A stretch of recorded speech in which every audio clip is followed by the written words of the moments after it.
दूसरी बात की वर्दी का है, क्वांटिटी हो गई, इनकी वर्दी नहीं है। तुम कौन होते हो पूछने वाले? मैंने सिर्फ यही बोला था कि साहब वर्दी कहाँ है। तो बोला तू कौन होता है पूछने वाला, तेरा खोपड़ा खराब है क्या? तेरा खोपड़ा खराब है क्या? तमीज से बात करो सर पहले तो। मैं तमीज 2 मिनट में सिखा दूंगा तेरे को। तू पूछेगा वर्दी कौन पहनेगा, नहीं पहले पूछेगा। तमीज से बात करो, तू तड़ाके से बात मत करो मेरे से। बेटा अंदर लो, अंदर लो, 100 मान करो। वो तो वीडियो बन गया, वो तो मैं भगवान का धन्यवाद करता हूँ कि वो मेरे किसी साथी भाई ने वीडियो बना लिया और वो सच्चाई बाहर आ गई। 151 का मेरे को मतलब धमकी दी और मेरे को एकांत में अपहरण करके एक एकांत रूम था उसके अंदर ले जाके, मतलब मेरा जो कोर्ट है, पूरे वकीलों की इज्जत होती है जो, उसको इन्होंने फाड़ा। 3rd डिग्री देते अंदर ले जाके। और मेरे वाला वीडियो अगर नहीं बाहर आता ना तो मेरा ये मानना है मेरे को 3rd डिग्री देते अंदर। लेकिन भरत सिंह राठौड़ 3rd डिग्री से डरने वाला नहीं है। बहन बेटियों के लिए अगर 3rd डिग्री या 4th डिग्री 5 डिग्री कोई भी डिग्री लो, ठीक है, अपने को कोई फर्क नहीं पड़ता है। देखो मैंने किसी को सस्पेंड नहीं कराया था, उनके कर्मों ने उनको सस्पेंड कराया था। एसएचओ और उनके रीडर को निलंबित किया गया है। कहने का चाह उन्होंने सरकार की तानाशाही के खिलाफ आवाज उठाई थी, उनका लाइसेंस रद्द कर दिया गया और उनको अंदर डाल के उनको प्रताड़नाएं दी गई, झूठी धाराओं के अंदर उनको उन पे केस, झूठे केस लगाए गए। मेरा ये मानना है कि पॉलिटिक्स, जो पॉलिटिशियन होते हैं ना, तो उनके सामने वकील ज्यादा पावरफुल नहीं है। कोई उनकी कोई खिलाफत भी करता है वकील, तो उसका या तो लाइसेंस रद्द कर दिया जाता है या उस पर झूठी धाराएं लगाकर उसको अंदर डाल दिया जाता है। केस आपने अभी देखे, अब संभाले नहीं, मतलब किसी और अभी है मेरे पास केस है, उसके अंदर उसको मार दिया सारा और फोन का डेटा खत्म कर दिया सारा। पुलिस प्रशासन है, उन्होंने एफआईआर भी दे दी कि मामला झूठा है, जबकि सारे क्लू पड़े। तो उनकी आवाज कौन उठाएगा? उनकी आवाज फ्री ऑफ कॉस्ट हम उठाएंगे। हमारी संस्था यही काम करेगी। जिनकी 7 पीढ़ियों में कोई वकील नहीं था, अगर वो इस फील्ड में उतरता है तो मेरा ये मानना है कि भयंकर उसको स्ट्रगल करना पड़ता है। एक एवरेज वकील कितना कमा लेते हैं और एक बड़ा प्रसिद्ध वकील कितना? देखो व्यक्ति 50-50 लाख लेते एक हायरिंग के।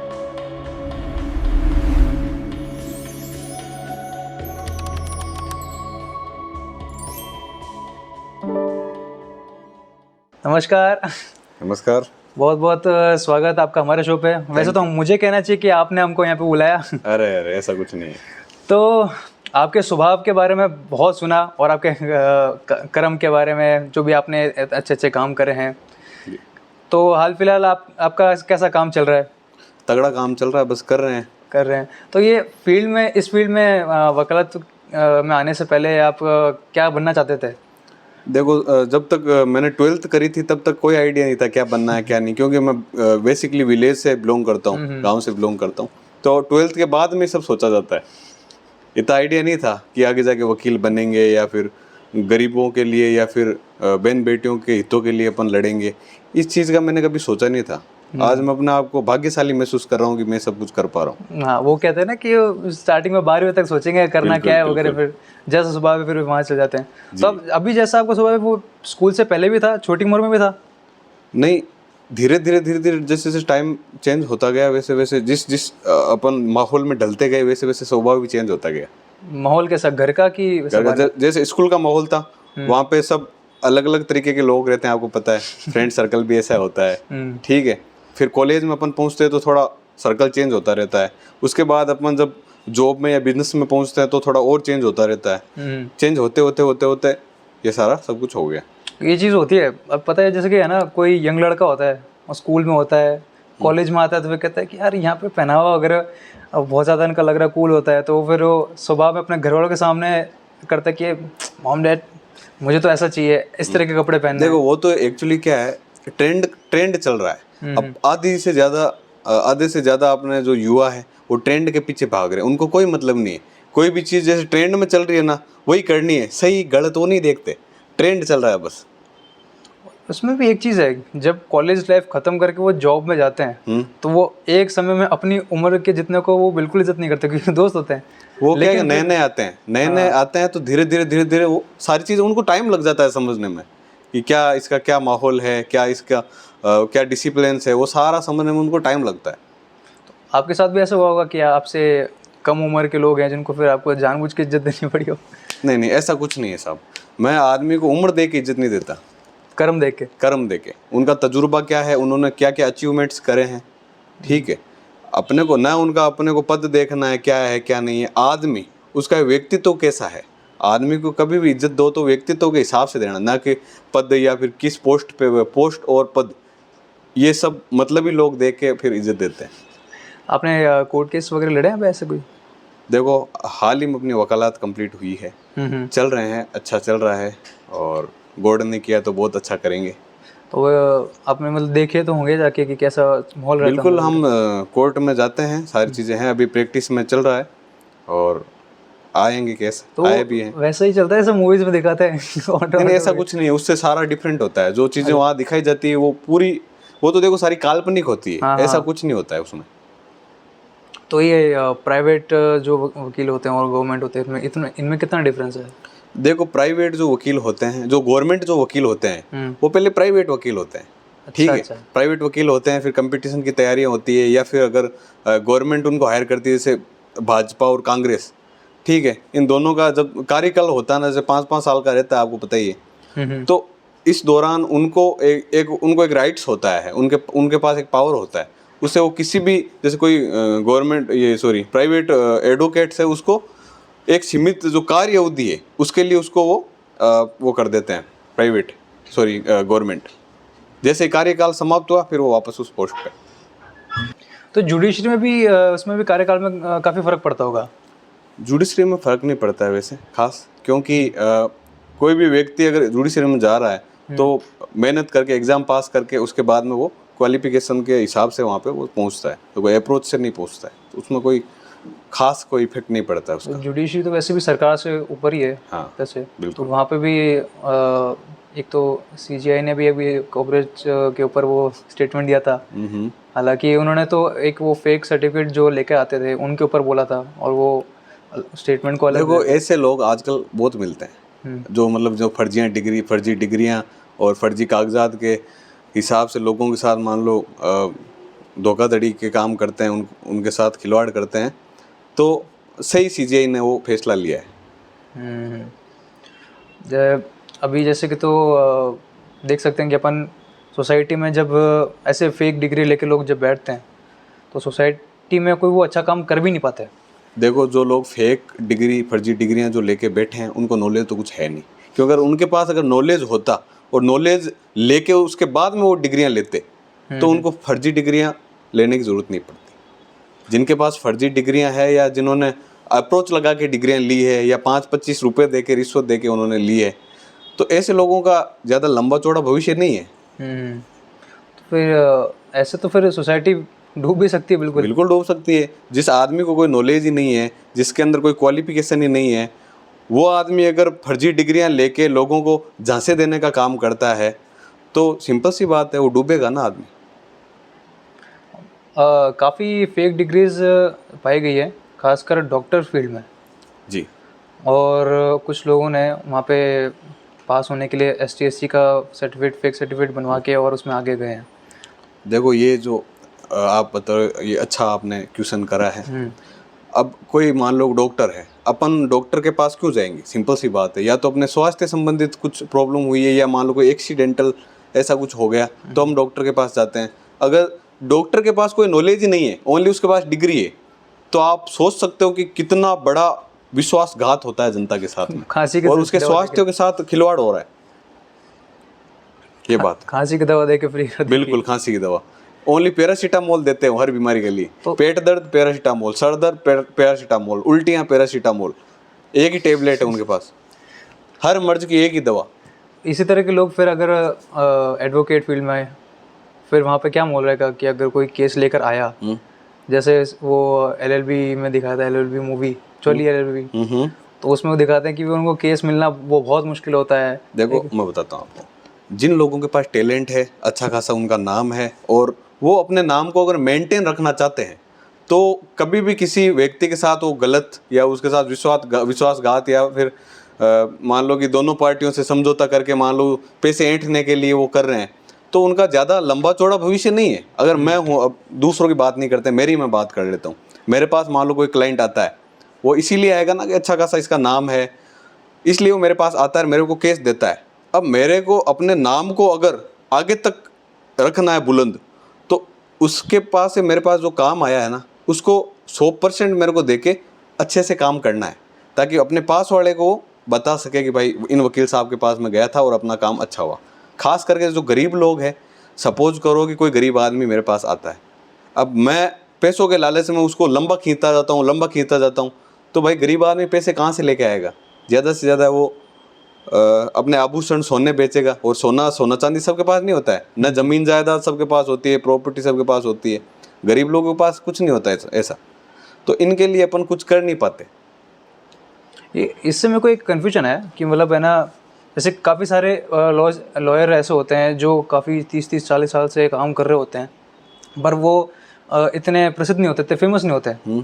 अब वो किस तरह का काम कर रहे हैं, क्या नहीं कर रहे, वो तो उन पे है। लेकिन ये ऐसा कैसे हो सकता है कि जो लोग 30-40 साल से काम कर रहे हैं उनको कोई जानता नहीं है, और जो कम समय में अपना मतलब 5-6 साल उन्होंने अपने काम करा है वकालत में, उनको बहुत जल्दी मिल गया? मतलब डिफरेंस क्या है काम करने में? इसी का देखो confusion है। डिफरेंस ये है कि जो 30-40 साल से जो काम कर रहे हैं ना, सिंपल सी बात है, वो पुराने अधिवक्ता है, उनको अच्छा ज्ञान है और वो अपने ज्ञान के हिसाब से वो काम कर रहे हैं। सिंपल सी बात है। जो अभी नए नए वकील बने, जैसे मेरे को देख लो आप, अभी मैं बड़ा हूँ, अभी सोशल मीडिया का ज़माना है, सोशल मीडिया का ज़माना है। कोई भी चीज़ अगर है तो आपको पता, आसमान है, आसमान से नीचे भी व्यक्ति आ जाता है सोशल मीडिया से, और नीचे से आसमान तक भी वो पहुँच सकता है। तो अभी सोशल मीडिया का है, पलक झपकते ही सब कुछ चेंज हो जाता है। हो सकता है ये फिर बात आपको कोई नेगेटिव पीआर चला के आपको कोई आपके बदनामी वगैरह करके की। देखो थोड़े बहुत लोग हर जगह पाए जाते हैं ऐसे, और वो मैं मानता हूँ कि वो काला टिक्का है अपने लिए। तो जो पुराने लोग हैं जो काफ़ी टाइम से इस फील्ड में हैं, क्या एक फ़र्क ये नज़र आ सकता है कि जो आज नए आए हैं, एक बुजुर्ग लॉयर और एक युवा लॉयर की वजह से, शायद एज डिफरेंस या माइंड सेटअप की वजह देखो जो बुजुर्ग लॉयर है वो कभी ना कभी तो यंग था ही था, कभी ना कभी तो वो युवा ही था। ऐसा तो है नहीं कि वो डायरेक्ट ही ऐसे ही, मतलब डायरेक्ट ही वो ओवर एज था। पहले कभी ना कभी तो वो भी युवा था। जो युवा और जो आप बोल रहे हो युवा और बुजुर्ग, उनमें डिफरेंट ये है कि वो कभी ना कभी युवा था, उस टाइम उन्होंने खूब संघर्ष किया होता है। जब एक एज लिमिट होती है वहाँ तक वो पहुँचते हैं ना, तो तब तक वो नए आदमियों को भी तो मौका मिलना चाहिए ना, ये वाली बात है। तो ऐसा भी हो सकता है ना कि वो पहले जिस टाइम से उनका करियर शुरू हुआ था उनको काफ़ी उस समय स्ट्रगल देखने को मिला हो। बिल्कुल देखना मिल रहा है। फिर और अभी जो युवा एडवोकेट हैं, वो परिस्थिति के अकॉर्डिंग उनको ज़्यादा फैकल्टी मिलेगी तो अच्छा से हम अच्छे से काम कर सकते हैं। अब देखो वकालत का फील्ड, मेरा ये मानना है कि जिनके ये पुश्तैनी, जिनका ये है पैसा, वकालत का पैसा, उनका ठीक ठाक है, उनको ज़्यादा स्ट्रगल नहीं करना पड़ता है, क्योंकि उनके बाप दादाओं की जो एक गरिमा इज्जत बनाई हुई रहती है, तो वो उसको मेंटेन करके चल लेते हैं। अच्छा खासा केसेज भी उनके पास होते हैं और सारी चीज़ें अच्छे से चल जाती। लेकिन जो नए युवा, जिनके बाप दादा किसान थे, जिनकी 7 पीढ़ियों में कोई वकील नहीं था, अगर वो इस फील्ड में उतरता है तो मेरा ये मानना है कि भयंकर उसको स्ट्रगल करना पड़ता है। तो ये हो सकता है कि अभी जो करंट में जो सरकार है और आगे आएगी या उससे पहले भी थी, सरकार के काम करने के पैटर्न की वजह से किसी एडवोकेट को काम करने में दिक्कत आ रही हो? पैटर्न तो देखो साहब, पॉलिटिक्स ऐसी चीज़ है, आपको अच्छे से पता ही है, ठीक है, सही हो या गलत हो। मैं ये नहीं बोल रहा कि सारी सरकारें मान लो तानाशाही रवैये से काम करती है या क्या कैसे नहीं करी। न तो मैं कांग्रेस के खिलाफ हूँ, न फिर मैं बीजेपी के खिलाफ हूँ, न दोनों के पक्ष में हूँ। जो सही जो काम कर रहा है हम उनके पक्ष में, ठीक है। तो जो अपने जो एडवोकेट्स, जैसे कि आपने बोला कि एडवोकेट्स काम करने, मतलब इंडिविजुअल, आप ये पूछना चाह रहे हो कि जो एडवोकेट्स है उन पे, मतलब जो पॉलिटिक्स है उनका जो पावर बना के, जो ये पूछना चाह रहे हो ना आप, तो मेरा ये मानना है कि पॉलिटिक्स, जो पॉलिटिशियन होते हैं ना, तो उनके सामने वकील ज़्यादा पावरफुल नहीं है, ठीक है, क्योंकि सत्ता उनके हाथ में, सत्ता ही उनके हाथ में है। तो फिर अगर उनका कोई, उनकी कोई खिलाफत भी करता है वकील, तो उसका या तो लाइसेंस रद्द कर दिया जाता है या उस पर झूठी धाराएं लगाकर उसको अंदर डाल दिया जाता है। जैसे कि हमारे जयपुर के एक अधिवक्ता है, नाम मैं नहीं लेना चाहूँगा, लेकिन वो आपको भली भांति पता है। तो वो इसका मतलब कहने का चाह रहे हो उन्होंने सरकार की तानाशाही के खिलाफ आवाज़ उठाई थी। अच्छा। उनका लाइसेंस रद्द कर दिया गया और उनको अंदर डाल के उनको प्रताड़नाएं दी गई, झूठी धाराओं के अंदर उनको, उन पे झूठे केस लगाए गए। अपने भरत तिवारी के बारे में सुना है आपने? भरत तिवारी मेरे को इतना ज़्यादा तो नहीं पता, सुना जरूर है मैंने। भरत तिवारी हाल ही में जिनका एनकाउंटर हुआ है। मतलब एनकाउंटर तो नाम है। तो सबने यही ऑब्जेक्शन उठाया कि करप्शन के खिलाफ बोल रहे थे वो, और नहीं सुनी तो पिस्टल उठा ली। उसके बाद में जाके ज़्यादा हुआ तो फिर इनका देखो व्यक्ति है ना शुरू से न तो गलत कदमों पे चलता है और न ही कोई पैदा होकर कोई मुजरिम बनता है या फिर मान लो कोई गुंडा बनता है। ये शासन प्रशासन की जो तानाशाही है और जो सरकार की जो मनमानी है, जब वो व्यक्ति, एक बात बताओ आप, अगर अपने साथ किसी के साथ गलत हो रहा है या मान लो अपने समाज में किसी के साथ गलत हो रहा है, ये अपन जहाँ रह रहे हैं, जिस मोहल्ले में रह रहे हैं, वहाँ पे मान लो किसी के साथ गलत हुआ है, किसी से मान लो किसी ने रिश्वत ली है या किसी के साथ दुराचार हुआ है, मारपीट हुई है या धोखाधड़ी, लूट, कुछ भी XYZ हुआ है, सबसे पहले वो कहाँ जाएगा? सिंपल सी बात है, प्रशासन के पास जाएगा। क्योंकि प्रशासन का एक मोटिव है आमजन में विश्वास, अपराधियों में भय। यह आपने सुना होगा, लेकिन इसका पूरा का पूरा उल्टा हो रहा है। उल्टा ये हो रहा है, आमजन में भय और अपराधियों में विश्वास। रीज़न इसका है, ये जो अपराधी प्रवृत्ति के लोग होते हैं उनके पीछे पॉलिटिकल पावर होता है। पॉलिटिकल पावर होता है तो जो आम व्यक्ति है, जो गरीब निर्धन व्यक्ति है, उसके साथ अन्याय होता है। क्योंकि उसके पास तो पैसे होते हैं, वो फेंक फिका के वो कैसे भी करा के अपना मैनेज कर लेता है। लेकिन गरीब व्यक्ति कहाँ से पैसे लाएगा? कभी भी ज़्यादातर मामलों के अंदर गरीब व्यक्तियों के साथ अन्याय ही होता है। आपका कहने का मतलब है कि आज का समय में जो कानून चल रहा है वो भी पैसे के अनुसार ही चल रहा है? जी, 95% चल रहा है। 5%, मैं ये नहीं बोल रहा कि सारे के सारे करप्ट होते हैं या पुलिस प्रशासन ऐसा होता है। खूब अच्छे लोग हैं, अच्छे लोग भी पॉलिटिक्स में भी है, है। लेकिन ज़्यादातर करप्ट लोग हैं जिन्होंने पुलिस प्रशासन का पूरा मजाक बना के रखा है। जो ये पॉलिटिकल नेता नांगली होते हैं, इनकी कठपुतलियाँ हैं, मेरा ये मानना है। जैसा कि आप लोगों ने देखा ही होगा अभी हाल ही में जो जोधपुर वाला कांड, सबको ही पता है। ज़्यादा मैं बड़ी लंबी चौड़ी बात नहीं करना चाहूँगा। न अपनी किसी से कोई पर्सनली दुश्मनी है या द्वेष भावना है कि अपन किसी के खिलाफ किसी खिलाफत करना है या अपना कोई पुश्ते नहीं, किसी से लड़ाई नहीं है अपनी जो शासन प्रशासन, भ्रष्ट शासन प्रशासन है, उसके खिलाफ, उसके जो अन्यायपूर्ण जो रवैया वो अपनाते हैं गरीब व्यक्तियों के खिलाफ, तो अपनी लड़ाई उनसे है। और मेरा ये मानना है कि जो युवा है उसको जागरूक होना पड़ेगा और उसको आगे आना ही पड़ेगा। सरकार की जो अनीतियाँ हैं, प्रशासन की जो तानाशाही है, उसके खिलाफ आवाज़ कौन उठाएगा साहब? जो पुराने व्यक्ति वो थोड़ी उठाएंगे, उनको तो पुलिस का नाम लेते डर लगता है। जो लोग पढ़े लिखे नहीं है, उन लोगों को मोटिवेट करने का काम कौन करेगा? युवा करेंगे कि साहब ये है, इस धारा के अंदर आपको ये इस संविधान के अंदर आपको ये अधिकार है। पुराने जो व्यक्ति है, अपने जो बुजुर्ग व्यक्ति है, उनको थोड़ी पता है उनके क्या क्या अधिकार है, कौन कौन से अनुच्छेद धारा के सेक्शन के अंदर वो है। वो चीज़ें किसको पता है? वो हमें पता है, क्योंकि हम पढ़े लिखे हैं। ये बात है। पर मुझे तो वो चीज़ जाननी है कि वो कूड़ी वाले थाने में क्या हुआ था, क्या मुझे वो पूरा डिटेल में जानना है कि मतलब कहाँ से वो बात शुरू हुई थी, मुद्दा आपके पास कहाँ से आया, फिर आप गए, क्या क्या हुआ? इसमें मैं लंबा चौड़ा तो कुछ बोलना नहीं चाहूँगा, ठीक है, लेकिन बहन बेटियों की इज्जत पे जब बात आएगी तब मैं खड़ा रहूँगा। एक्चुअली हुआ यूँ था कि मेरे सोशल मीडिया पे मैसेज आया था, इंस्टाग्राम भाई का आया था कि मेरी बहन है, उनके साथ गलत हुआ है और उनकी कोई सुनवाई नहीं हो रही है और उनके जो बयान है उसको लेने में टाल मटोल हो रही है। ठीक है, तो मैंने बोला मैं आपके साथ हूँ, क्योंकि बहन बेटियों की इज्जत पे बात आई, वहाँ मैं खड़ा रहा हूँ, शुरू से ही अपन खड़े रहे। और वो जो विक्टिम थी, वो उसका जिसने गलत किया था, वो कौन थे? वो कौन थे मतलब समझा नहीं। मतलब रेप केस था ना वो? हाँ, रेप केस था।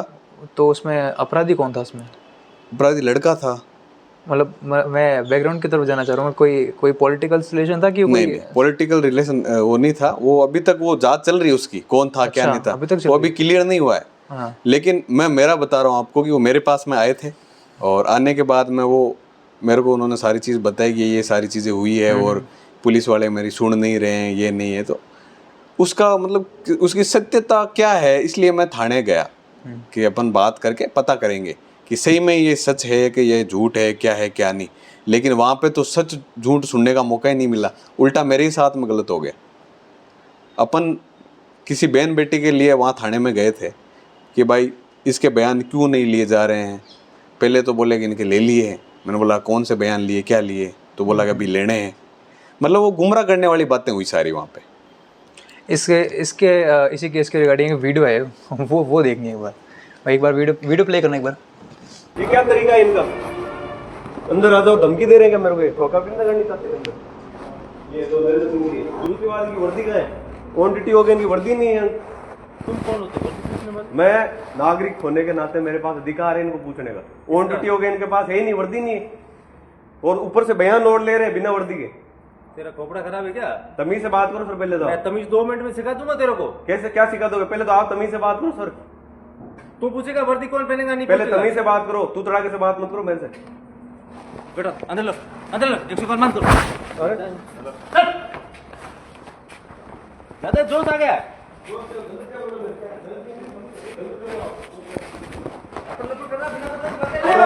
बात सुनो, मेरी बात सुनो। चलिए बात, चलिए बात। अरे फिर क्या आप आरोपी अरेस्ट नहीं कर रहे हो? मेरे ऊपर हाथ उठा रहे हो ऊपर से। सर मेरे ऊपर हाथ उठा रहे हो आप। 100 का क्या कर दिया मैंने वो लिखता अरे बकवास मत कर तू।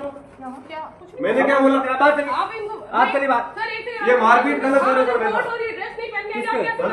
किसके? हाँ कौन वीडियो बनाएगा यार थाने में? दिमाग खराब है क्या? वीडियो बना रहे हो ना आप? ये कैसे किस टाइप से बात कर रहा है? क्या मैंने क्या बोला आपको? मैं ये कह रहा हूँ किसके? अगर हम अपने वकील के ड्रेस में नहीं रहेगा, कौन मानेगा कि हम वकील हैं? आप पहनोगे किसको हम तो ड्रेस पूछ रहे हैं कि पहना? आप कौन होते पूछने वाले? आप मेरे पास सुनो, मैं आप मेरे पास आके मैंने आपको सारी चीज बता दी, फिर वापस आके पैसा निकाल दूंगा था। आपसे बेहतर नहीं मैंने इनको पूछा इनकी वर्दी कहाँ है? मैंने पूछने वाले वर्दी का पूछ नहीं सकते, अधिकार नहीं। कोई अधिकार नहीं तुम्हारे। सर, इनको और आप 151 में डाल दोगे झूठा है मेरे को।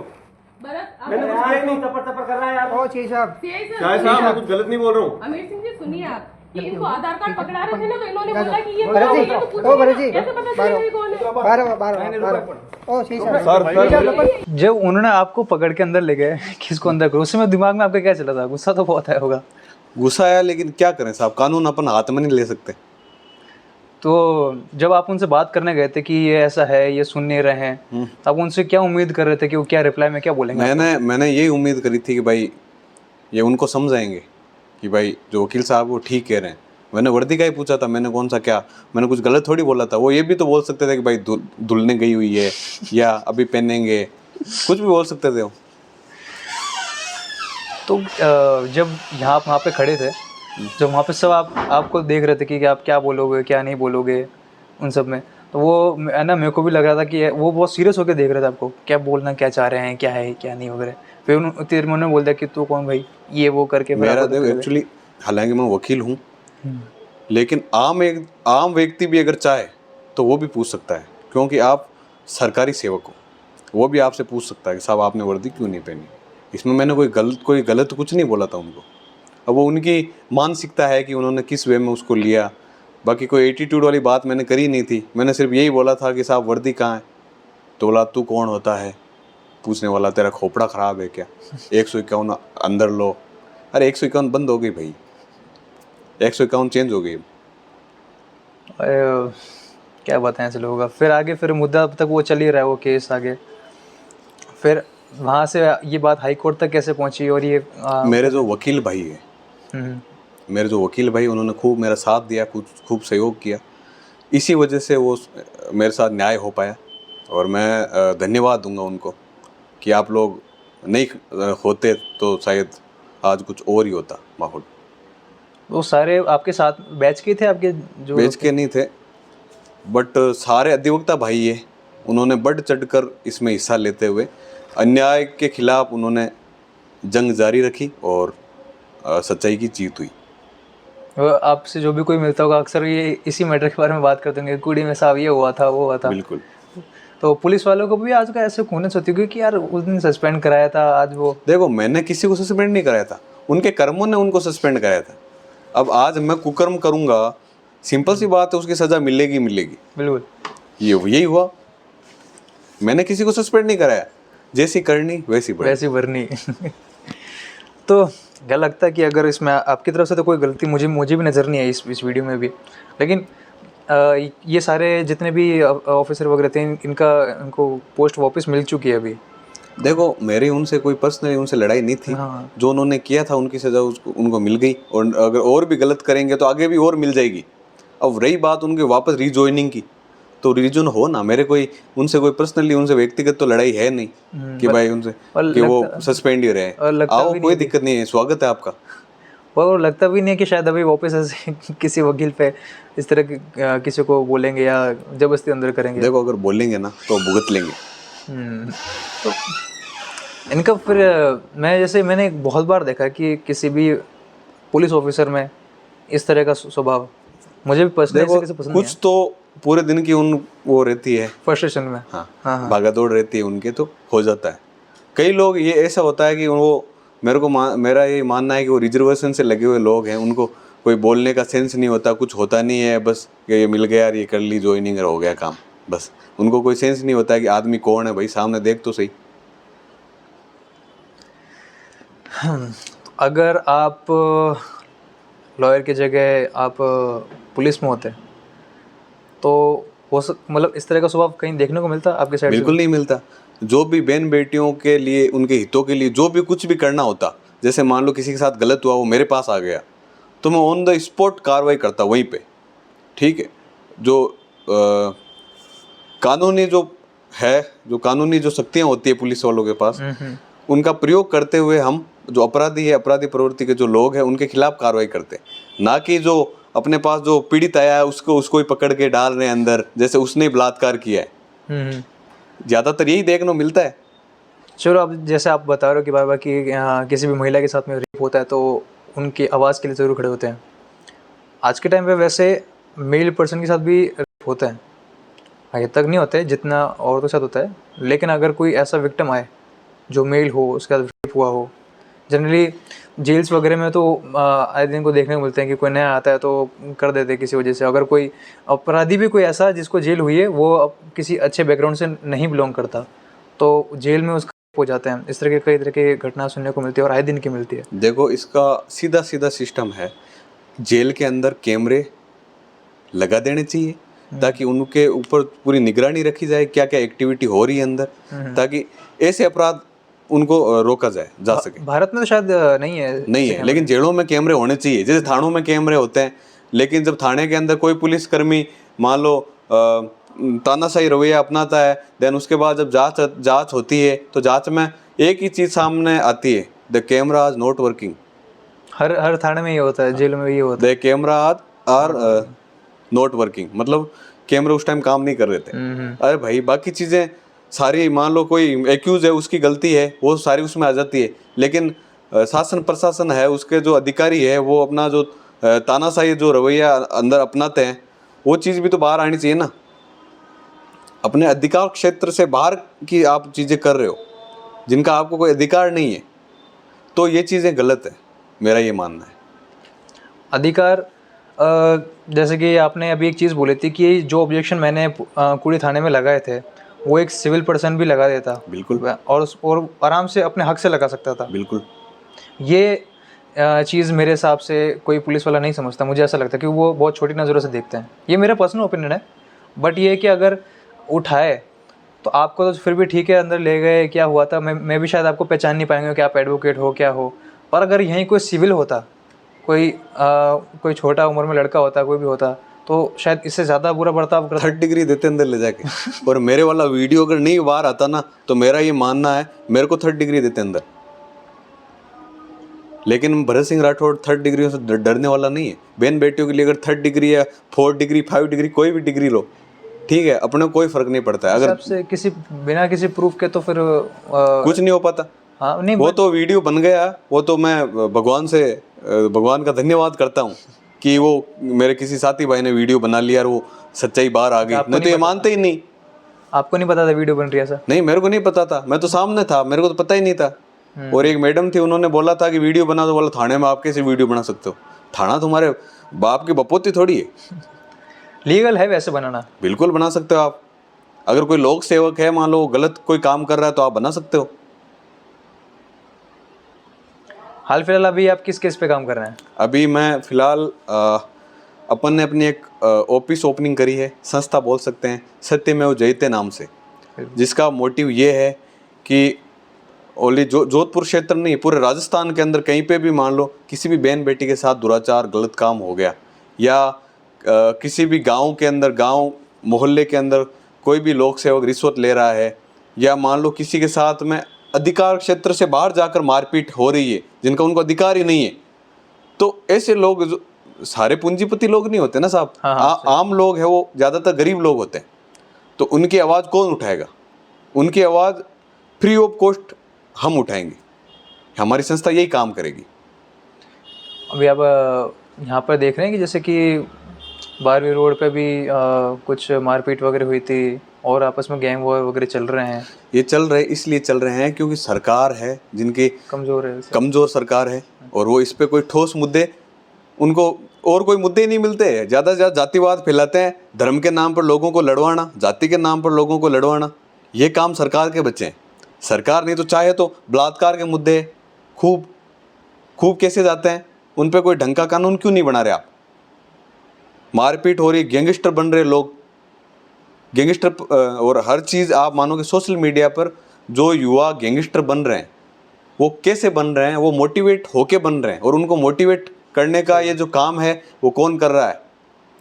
मूवीज, बिल्कुल, मूवीज हो गई, सीरीज हो गई, इसके अंदर गैंगस्टर है उनको, और ये पंजाबी गाने हो गए, ठीक है, पंजाबी गाने चल रहे हैं, हाथ में बंदूक देसी ले रहे हैं, वो सारा सिस्टम हो रहा है। तो बच्चा अगर मान लो कोई 15-16 साल का बच्चा वो देख रहा है, 3 स्क्रॉल करेगा, उसमें से 2 वही निकलेगी, तो आदमी क्या सीखेगा? वो यही सीखेगा ना। कॉलेज के आप मानोगे स्कूल में जाते ही, जैसे 12th में बच्चा है ना, तो वो गुंडागर्दी, आप मानोगे 95% लोग गुंडागर्दी करते हैं। तो उसका मेरा मानना है पूरा का पूरा श्रेय सोशल मीडिया, सीरीज, मूवीज इनको जाता है। तो सरकार इनके खिलाफ कानून क्यों नहीं लाती कि भाई कोई भी मूवी रिलीज़ हो रही है, कोई भी सीरीज रिलीज़ हो रहा है, तो कम से कम एक बार कोई ऐसा कुछ बनाया जाए जिसमें पहले उसको देखे कि कुछ उसमें ऐसी एक्टिविटी तो नहीं है। दूसरी बात, धर्म के नाम पर, जाति के नाम पर कोई भी किसी पे भी मूवी बना रहा है जिसका कोई कैरेक्टर ही नहीं है ऐसा। अभी कोई महाराणा प्रताप पे वीडियो बना रहा है, मान लो मूवीज बना रहा है, तो महाराणा प्रताप को ही मान लो उसमें गुंडा बता दिया या और कुछ कर दिया, तो चीज़ें सही है क्या? या फिर मान लो कोई लोक देवता है, उनको कुछ गलत एक्टिविटी करते हुए दिखा दिया, तो ये चीज़ें कुल मिला के नेता लोग हैं वो इन पे आवाज़ नहीं उठाते हैं। ये तो फिर पहले होता था ना कि बॉलीवुड की मूवीज़ में हिंदू देवी देवताओं को गाली दिलवाना और दूसरे समुदाय को अच्छा बताना वगैरह पहले बहुत होता था। प्रोपगेंडा चल रहा है ना। पीके मूवी देखी है आपने? हाँ देखिए। पीके मूवी देखी है, उसमें नहीं देखा आपने देवी देवताओं कैसे शिव जी को वहाँ पे गटर में दौड़ते हुए दिखाया जा रहा है, सारा वो पीछे वो डरते हुए आमिर खान दौड़ रहा है, सारा सिस्टम है। तो ये क्या है बताओ आप? शिव जी आगे भाग रहे हैं, आमिर खान पीछे भाग रहा है। और उसमें बीच में एक सीन भी आता है, इसमें वो साधु वगैरह बैठे होते हैं, उनको दिखाते वो डोंगी है, कुछ वो उड़ते हुए होते हैं, पूरा वो सीन दिखाया था।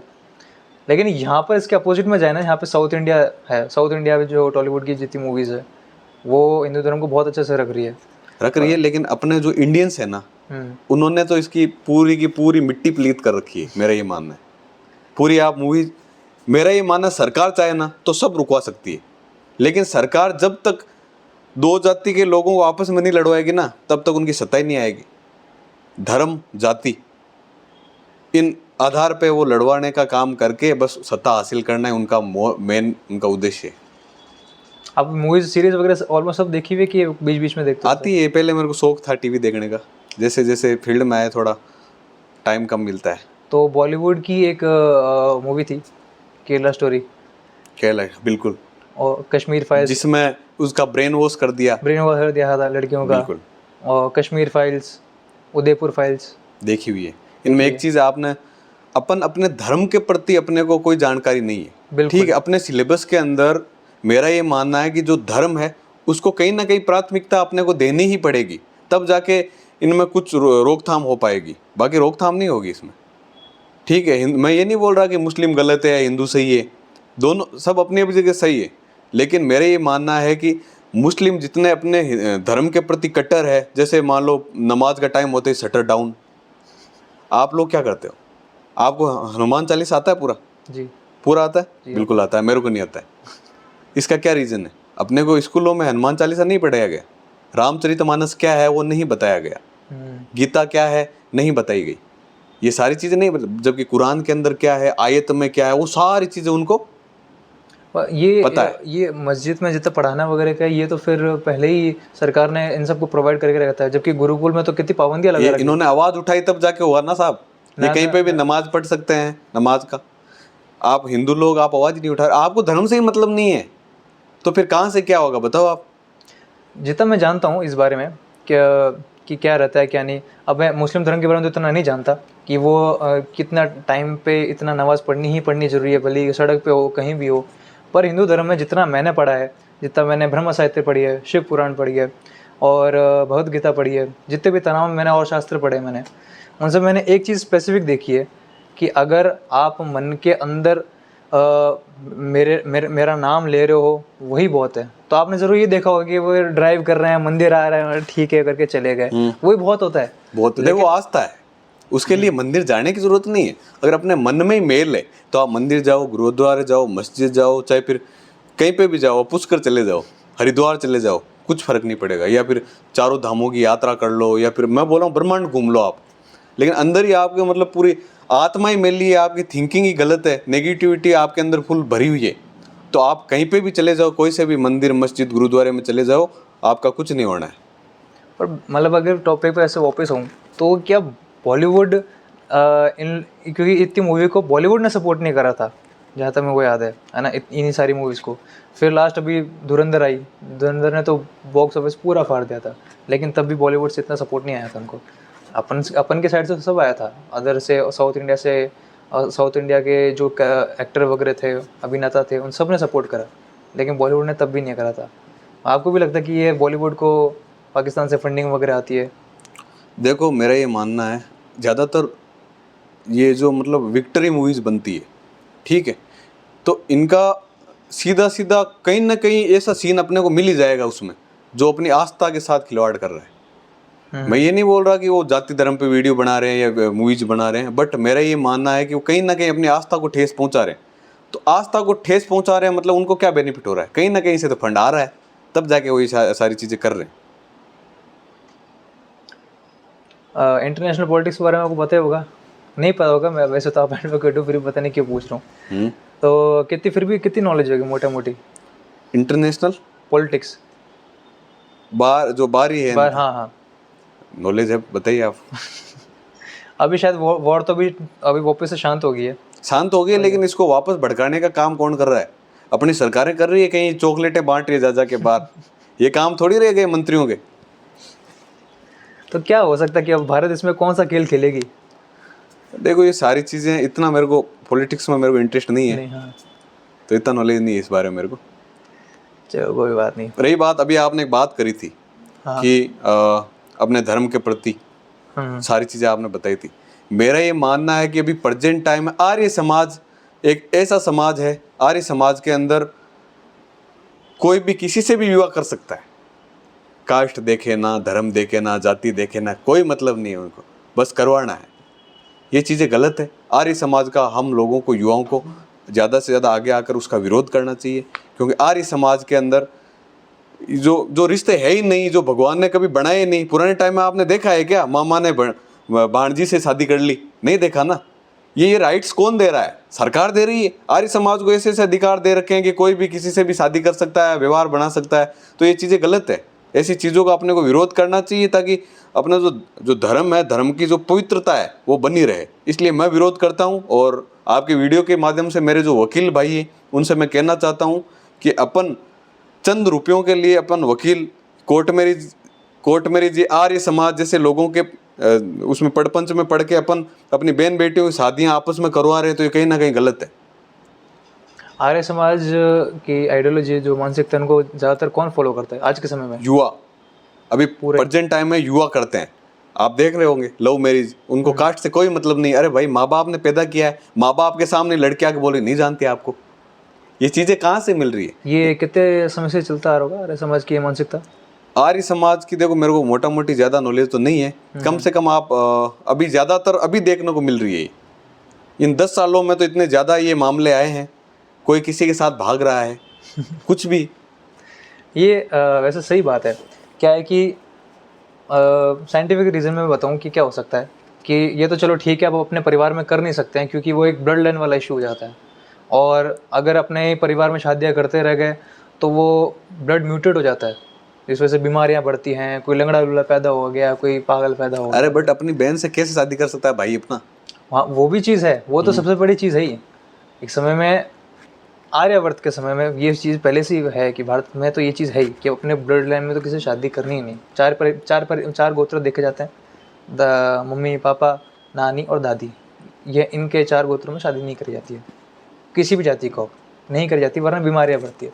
दूसरी बात फिर अगर कहें कि चलो ठीक है भैया, कोई लड़का राजपूत है, लड़की जाट है, ठीक है, ब्लड है अलग है, लेकिन तब भी उसमें शादी नहीं कराई जाती, क्योंकि फिर वो मानसिकता का फर्क पड़ जाता है। बट इनको अधिकार किसने दे रखा है ये करने का? आर्य समाज ने। आर्य समाज है वो ये काम करवाती है। जाट लड़की हो चाहे राजपूत लड़की हो, जाट लड़का हो चाहे जाट लड़की हो, राजपूत लड़का हो, कोई फर्क नहीं पड़ता उससे। उनको कोई मतलब नहीं है कास्ट से।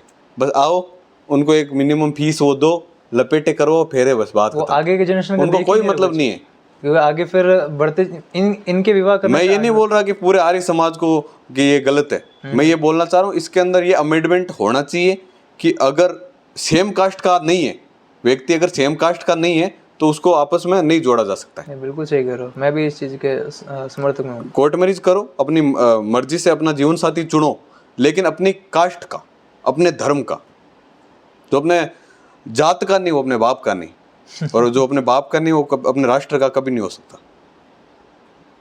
तो फिर आपने फिर डिवोर्स वगैरह कराए ऐसा कभी? डिवोर्स का देखो मेरे पास ज़्यादातर नहीं आए ऐसे केसेस। आएंगे तो देखो सही गलत, अगर मान लो किसी के साथ गलत हो रहा है, उसका हस्बैंड गलत कर रहा है या उसकी पत्नी गलत कर रही है, तो मेरा ये मानना है अगर तालमेल नहीं बैठे तो अलग होना सही है।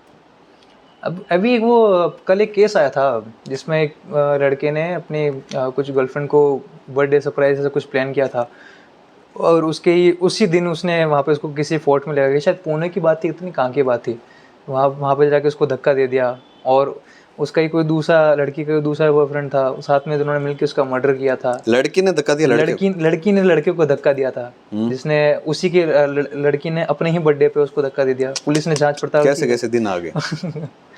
पर ये क्या ऐसा कैसे दिन होता है? एक समय में होता था कि वो लड़कियों के साथ में, फीमेल के साथ में ज्यादा देखो आजकल सेल्फिश दुनिया है, ठीक है, उनको कोई मतलब नहीं कौन मर रहा है कौन जी रहा है, कोई उनको बस पैसों से मतलब है, ऐश मौज वो सारी चीज़ें उनको चाहिए होती है, ठीक है। पहले जैसी पवित्रता बची नहीं है, पहले सतियाँ हुआ करती थी, हमारी सती जो माताएं हुआ करती थी, अगर उनके मान लो उनके पति अगर मान लो शहीद हो जाते थे, या फिर मान लो कहीं किसी युद्ध में मान लो मारे जाते थे, वीरगति को प्राप्त हो जाते थे, तो तलवार होती थी ना, तलवार, उस तलवार के साथ में पूरा जीवन वो निकालते थे। ऐसे अपने सतीत्व हुआ करते थे धर्म के अंदर। आज क्या हो रहा है, ब्याह हुई 2 महीना कौन हुआ, पतंग कटी, ऐसा होता है। यार इस मुद्दे पे तो मैं जाना नहीं चाहूँगा कि मेरा इसमें पर्सनल ओपिनियन बहुत लंबा चौड़ा है, कि मैंने बहुत चीज़ें देखी हैं, पढ़ी भी हैं, जो अपने अंदर में क्या है। चलो आपसे रिलेटेड भी क्वेश्चन पूछते हैं। एक एवरेज वकील कितना कमा लेते हैं और एक बड़ा प्रसिद्ध वकील कितना? देखो व्यक्ति का जितना बड़ा नाम होता है उतनी उसकी फीस होती है, क्योंकि नाम, सिंपल सी बात है, बहुत मेहनत लग जाती है आदमी को नाम बनाने में। जितना बड़ा नाम होता है वैसा ही वो काम करके देते हैं, तो उतनी ही फीस उनकी होती है। बाकी सबकी अलग अलग होती है। रही बात कमाने की, तो अप्रोक्स मेरा ये मानना है कि जितना टाइम अपन देते हैं वकालत को, उतना ही वो अपने को पैसा और नाम अपने को देती है। मतलब जितना फेमस होगा उस अकॉर्डिंग। बिल्कुल, जितना उनका नाम होगा। लेकिन एक एवरेज अमाउंट कितना फिर भी लमसम? 5 लाख एवरेज एक वकील का। सारी 5 उंगलियां साइज में सेम नहीं होती ना, वैसे ही ये प्रोफेशन है। और कोई बड़ा वकील हो, बड़ा वकील है 50-50 लाख लेते हैं एक हायरिंग के, 5-5 करोड़ लेते हैं महीने के? वकील महीने के नहीं, एक हायरिंग के। गजब। अपने शायद राजस्थान में तो काफ़ी होंगे ऐसे। खूब है। सपोज करो अभी जो हिरण वाला जो इसका हिरण वाला जो केस हुआ था सलमान खान का, काले हिरण वाला, तो सपोज करो आप सोचो खुद कि किसी वकील ने सलमान खान का केस लिया है तो उसे 5,000 लेगा क्या? शाहरुख खान का बेटा अभी ड्रग्स में पकड़ा गया था, ठीक है, तो उसको वकील हायर करना पड़ा। तो वो कोई 50,000 में हायर किया क्या? जो आदमी अरबपति खरबपति पार्टी है, हजारों करोड़ों की जिनके पास दौलत शोहरत है, तो वो अपने बेटे के लिए ऐसा वकील हायर करेंगे? अच्छा सा नाम देखते हैं पहले तो ये ठीक ठाक है। ऐसे तो काफ़ी वकील होंगे, खूब खूब वकील है। और ऐसे काफ़ी मुद्दे भी होंगे जो वो मीडिया तक आई भी नहीं होगी। बिल्कुल नहीं आया, मीडिया दिखाती नहीं है ना साहब। आपको पता है कि उस मामले के अंदर क्या हुआ? शाहरुख खान का बेटा जो आर्यन खान, हाँ ड्रग्स के अंदर पकड़ा गया था, नहीं पता ना आपको? क्या ये अभी पता था, लेकिन आगे क्या वो उसका नहीं, पता। अभी वो क्या है, उसका क्या रिजल्ट है पता है क्या आपको? हाँ, बाहर घूम रहे हो। सलमान खान की जगह अगर कोई दूसरा व्यक्ति होता जिसने हिरण जैसे उसकी शिकार किया होता, हाँ। तो क्या वो बाहर होता? नॉर्मल होता तो अब तक जेल में नहीं होता होता, या कुछ बिल्कुल। ना कुछ। हाँ। तो अगर आपको ऐसा काम मिले जहाँ पर आप अपना एडवोकेट की जो पावर है उसको और बढ़ा नहीं सकते, मतलब लिमिटेड है उसकी, पर आपको फिर इसमें टेढ़ी उंगली से काम निकालने के लिए ऐसा कुछ देखो, मेरा ये मानना है कि जो कानूनी प्रक्रिया है उसके अंदर अपने को इसकी आवाज़ उठाते हुए कि जो भी ये जो विचारण की जो प्रक्रिया है इसमें जो टाइम लग रहा है, तो उसको शीघ्र कराने का अगर अपन करें तो सही रहेगा। उसके अंदर मतलब कई हद तक हाथ बंधे हुए हैं एक तरह से देखा बिल्कुल जाए हाथ बंधे हुए हैं। अभी यहाँ जोधपुर का एक मामला आया था, उसके अंदर कोई मकान है, वो उसमें किराए पर, उसमें मकान के जस्ट नीचे दुकान दे रखी थी किराए। आपने वीडियोज भी देखा होगा।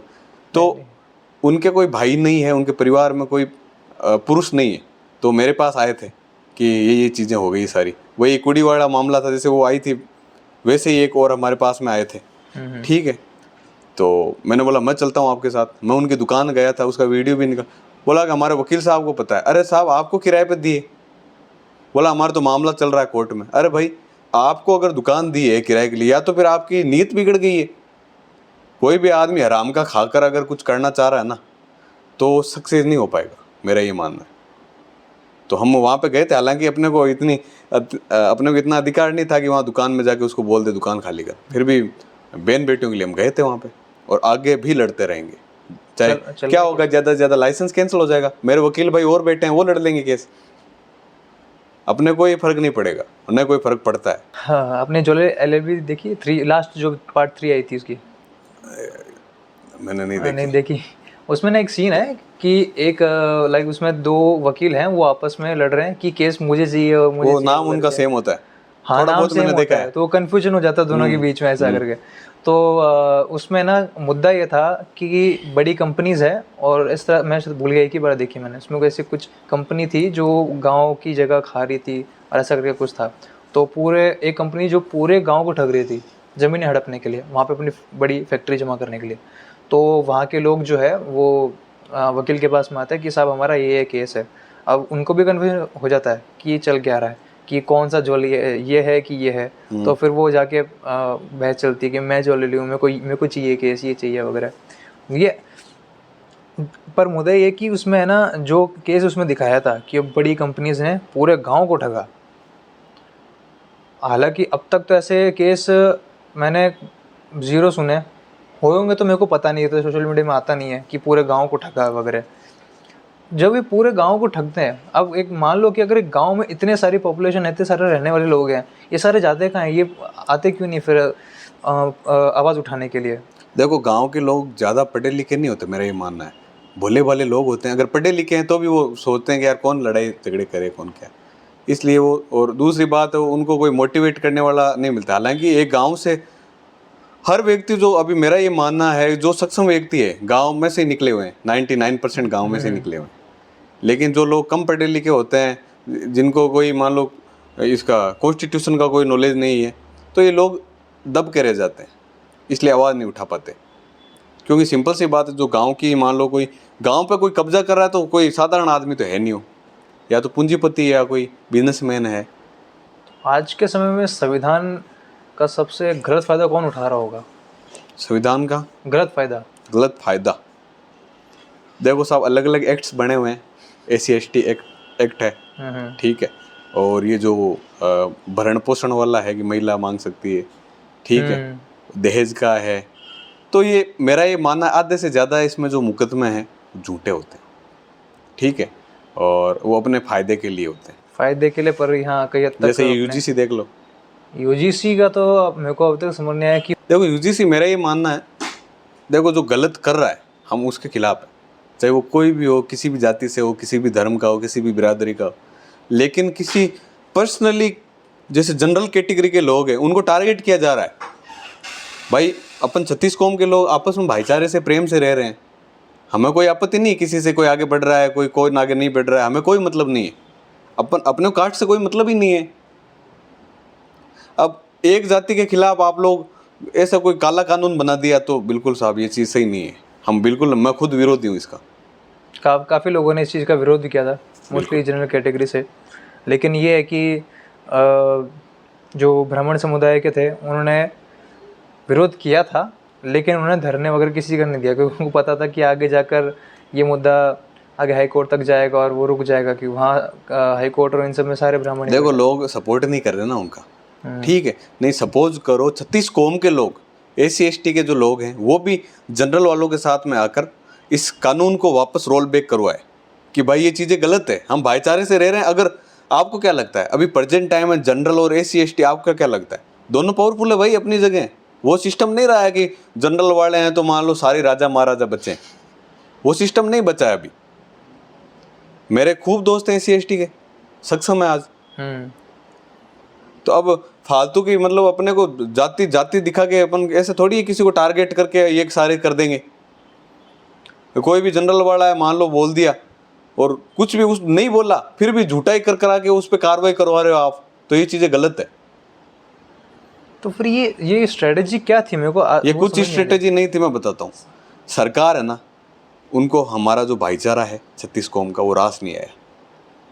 उनको ये है कि साढ़े इनको कैसे आपस में लड़ाया जाए। गुजरों को राजपूतों को लड़ाया, जाटों को राजपूतों को लड़ाया, SC ST को राजपूतों को लड़ाया, मालियों को राजपूतों को लड़वाया, हिंदू मुस्लिम। सरकार के पास बस यही काम है, जैसे जैसे चुनाव नज़दीक आ रहे हैं वैसे वैसे क्या मुद्दा बनाया जा सकता है। ठीक है, मेरा तो ये मानना है कि जो ये अपने जो आर्मी के जो जवान हैं वो ज़्यादातर आप सोचोगे कब शहीद हो रहे हैं, जब चुनाव नज़दीक आ रहे हैं। जब चुनाव नज़दीक आते हैं तब जाके अपने जो भारत के जो सिपाही है ना, जो इंडियन आर्मी के जो जवान हैं वो शहीद होते हैं। तो ये क्या सोची समझी साजिश है या क्या है? फिर उसके बाद अपने सरकार है कि साहब हमने ऑपरेशन चलाया यार, हमने पाकिस्तान के, उन्होंने हमारे 3 मारे तो हमने 9 मार दिए। आप बताओ क्या फ़ायदा है उनको? सिंपल सी बात है, वो अपना बस ये दिखाना चाह रहे हैं कि हम पावरफुल हैं, हमें ही वोट दो, इसलिए वो ये सारी चीज़ें कर रहे हैं। तो इसमें नुकसान किसका हो रहा है? सरकार के फायदे के चक्कर में हम तो हमारे जवान खो रहे हैं। आज कोई माँ अपने बेटे को सीमा पर भेजती है देश की सुरक्षा के लिए, वो अलग बात है कि मान लो दुश्मनों से लोहा लेते लेते वो शहीद हो जाए। लेकिन सपोज करो अपने देश के गद्दार लोग जो पावर में बैठे हैं, जो सरकार में बैठे हैं, वही साजिश के तहत ऐसा करवा दे। आप सोचो कितना मतलब उस माँ पर पहाड़ टूट पड़ता है जिसने अपना बेटा खोया है।